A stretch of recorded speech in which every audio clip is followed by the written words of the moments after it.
Hello guys, welcome to my channel. Today I'm gonna show you how to enable mobile gaming and how to get Studio Live for Windows. So आज म हजुरलाई कसरी active गर्ने mobile gaming अनि windows live studio for PC windows. So पहिला तपाईले कुनै पनि देशमा बाहिर देशमा चाहिँ आफ्नो टिकटक आइडीलाई लगइन गर्नुहोस् अनि त्यसपछि तपाईले एक हप्ता या 90 डेज वेट गर्नुहोस् तपाईको टिकटकमा मोबाइल गेमिङ अनि live studio windows PC computer live studio पाउनुहुनेछ।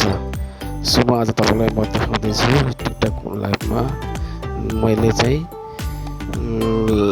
लाइभमा बसेर मोबाइल गेमिङ अनि लाइभ स्टुडियो को अप्सनहरु पाएको छु। सो अब म टिकटक ओपन गरेँ, प्लस आइकनमा क्लिक गर्नुहोस् र यो लाइभमा क्लिक गरेँ। हेर्नुहोस् म अहिले लाइभमा छु, लाइभमा छु हेर्नुहोस्, क्लिक गर्नुहोस्। अब हेर्नुहोस् तपाईले चाहिँ मोबाइल गेमिङको अप्सन पाउनु भएको छ अनि लाइभ स्टुडियो पनि।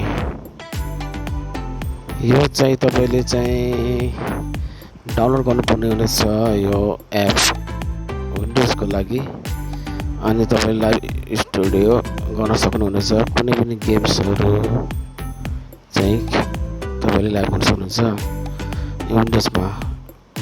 यो मोबाइल गेम चाहिँ तपाईले चाहिँ आफ्नो मोबाइलबाट कुनै पनि गेम चाहिँ लाइभ गर्न सक्नुहुनेछ। यो डिभाइस क्यामेरा तपाईले आफ्नोलाई लाइभ गर्न सक्नुहुन्छ। हेर्नुस् लाइभ